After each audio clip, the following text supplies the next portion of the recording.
మీ business ఏదైనా మీ ఊర్లో promotion చేయాలంటే అది సుమన్ టీవీతోనే సాధ్యం. ఇప్పుడే సంప్రదించండి.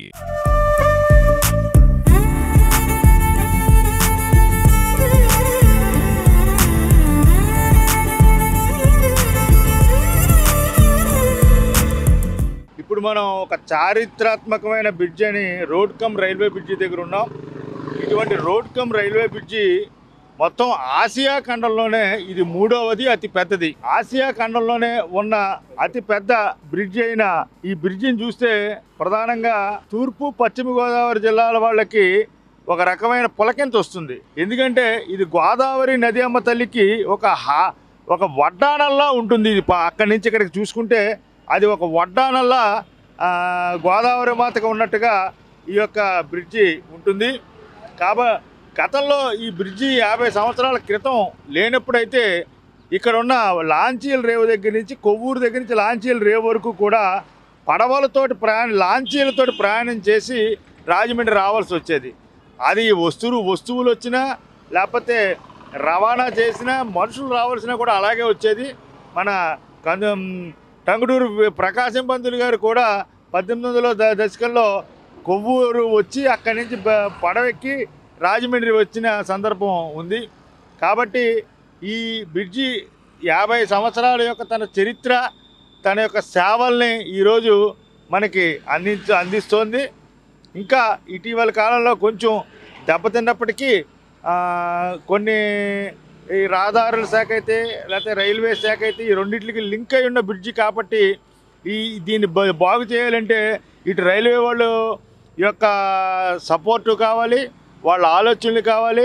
అదేవిధంగా రోడ్ కమ్ రహదారులు భవనాలు శాఖకు కూడా ఇక్కడ అవకాశం ఇది బాగు చేయాలంటే అవకాశం కావాలి. కాబట్టి ఈ యొక్క బ్రిడ్జి 50 సంవత్సరాలు పూర్తి చేసుకున్న సందర్భంగా నిజంగా ఇటు రాజమండ్రి వాసులైతే అటు పశ్చిమ గోదావరి జిల్లా వాసులైతే ధన్యదీవులు. ఈ బ్రిడ్జి 50 సంవత్సరాలుగా తన యొక్క నిరాటంకమైన సేవల్ని అందిస్తున్నందుకు మేమందరం ధన్యదీవులం.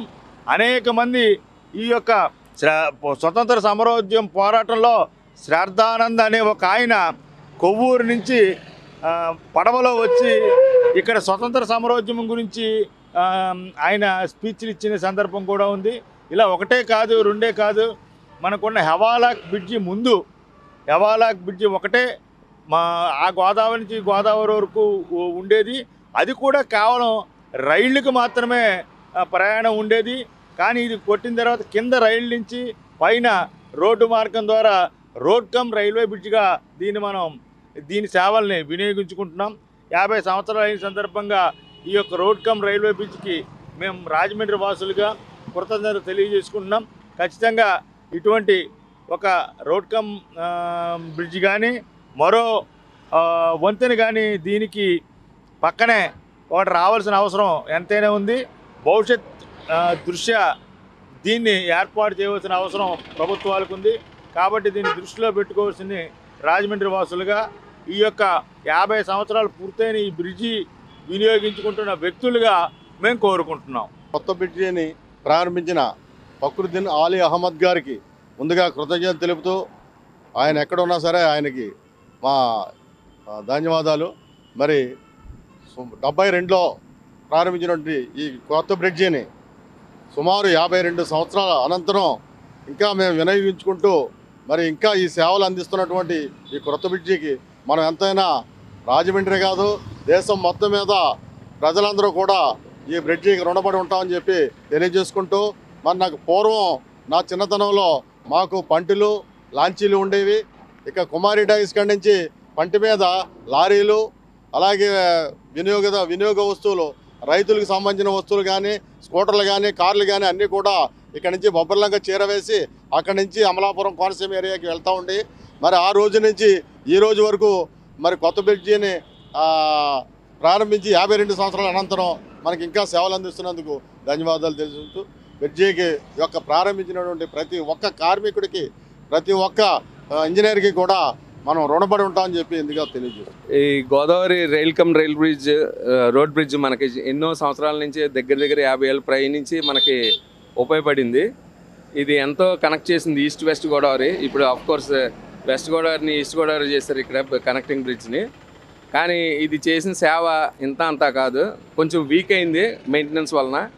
అది రెగ్యులర్ మెయింటెనెన్స్ కరెక్ట్గా చేసి ఇంకా బాగా చేసి వీలైతే ఇంకో 2 బ్రిడ్జ్లు ఓన్లీ ఫర్ వెహికల్స్ కడితే మరీ మంచిదని అనుకుంటున్నాను నేను. ఈ బ్రిడ్జ్ లేనప్పుడు ఎంతో కష్టపడి బోట్లలో వెళ్ళి చాలా ఆ బోట్లు పెట్టినప్పుడే వెళ్ళాలి రావాలి, వెహికల్స్కి చాలా ఇబ్బంది అయ్యేది. చుట్టూరు ధవళేశ్వరం బ్రిడ్జ్ మించి వెళ్ళి రావాలి, అది చాలా ఇబ్బంది ఉండేది. ఇప్పుడు 4th బ్రిడ్జ్ కట్టారు కానీ దానికి టోల్ గేట్ అని అన్నీ పెట్టి చాలా ఇబ్బందిగా ఉంది. కానీ రెగ్యులర్గా ఫ్రీగా నిజంగా సేవ చేసింది అయితే ఈ రైల్కమ్ రోడ్ బ్రిడ్జే. ఇలా దీన్ని ఎప్పుడు నిలబెట్టుకోవాలని నేను ఆకాంక్షిస్తున్నాను.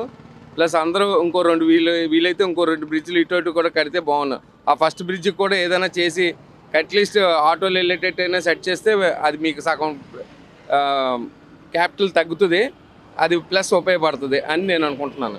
ఆల్ ది బెస్ట్ అండి. ఆసియాలోనే పెద్ద బ్రిడ్జ్ ఏదైనా ఉందంటే అది మన రాజమండ్రి రైల్కమ్ రోడ్ బ్రిడ్జి. ఇది 50 సంవత్సరాలు అవుతుంది సందర్భంగా 50 సంవత్సరాలు అవుతుంది చేసి 50 సంవత్సరాల నుండి ప్రజలకు మంచి సేవ చేస్తూ వస్తుంది. అంతకుముందు అయితే ఆల్రౌండ్ రావులపాలెం నుంచి కానీ ధవళేశ్వరం ఆనకట్ట నుంచి కానీ వెళ్ళేవాళ్ళం. కానీ అలాంటిది ఇది రావడం వల్ల ప్రజలకు చాలా మేలుగా జరిగింది. ఇది 50 సంవత్సరాలు అయినందుకు చాలా సంతోషంగా ఉంటున్నాను. నాకు 54 సంవత్సరాల్లో అంటే నేను పాకుతున్నప్పుడు కట్టిన బ్రిడ్జి ఇంకా నేను చూస్తున్నానంటే ఇంకా నా పిల్లలు కూడా చూడాలి ఈ బ్రిడ్జిని. దీనికి అన్ని సౌకర్యాలు కల్పించాలా గవర్నమెంట్, రోడ్డు కానీ అన్నీ కూడా బాగున్నది, అన్నీ చేయండి. ఇంకా దీనికి అనుసంధంగా మన రోడ్ పుస్తకాల రేవులో ఉన్న బ్రిడ్జిని కూడా డెవలప్ చేస్తే ప్రజలు అటు ఇటు తిరగడానికి 2 జిల్లాలకి అటు ఇటు తిరగడానికి ఒక అనుసంధానంగా బాగుంటుందని నేను మనస్ఫూర్తిగా కోరుకుంటున్నాను. రోడ్డు కమ్ రైలు అటు ట్రైన్లో పై నుంచి జనాలకి ఇటేమో బళ్ళు మీద వెళ్ళి కారు మీద వెళ్ళి జనానికి కూడా మంచి ఉపయోగకరమైన బ్రిడ్జి ఇది. దీని మన రాజమండ్రిలో ఉన్నందుకు చాలా సంతోషంగా ఉంది.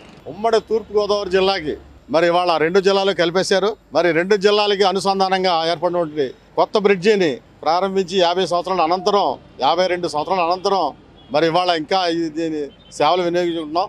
ఇలాగే ఈ బ్రిడ్జిని కొనసాగిస్తూ మరొక బ్రిడ్జిని నిర్మించాలని, అలాగే ఇది రైల్కమ్ రోడ్ బ్రిడ్జి. ఇది ఆసియాలో అతిపెద్దమైన బ్రిడ్జి. మరి దీని రైలు ప్రయాణించవచ్చు, బస్సులు ప్రయాణించవచ్చు, అలాగే కింద పడవల ప్రయాణం, పైన విమానాలు ప్రయాణం, 4 ఒకే రూటులో ఒకే దారిలో ఉండడం ఇది ఎంతైనా గర్వించదగ్గ విషయం. మరి హ్యావలాక్ బ్రిడ్జిని కూడా సుమారు 130 సంవత్సరాల అనంతరం ఇంకా బ్రిడ్జి అలా ఉన్నందుకు ఆ బ్రిడ్జిని కనీసం టూరిజం శాఖ వాళ్ళు తీసుకున్నారు, దానికి ఫండ్స్ కూడా ఇవ్వడం జరిగింది. మరి ఆ బ్రిడ్జిని కూడా పునఃప్రారంభించాలని దాని మరామతులు చేసి దానికి ఏ విధమైన సొమ్ము చెల్లించకుండా ఆ బ్రిడ్జిని ఒక రూపురేఖలు దిద్ది దానికి కనీసం బాటసార్లకు అనుసంధానంగా చేయాలని కోరి ప్రార్థిస్తున్నాను.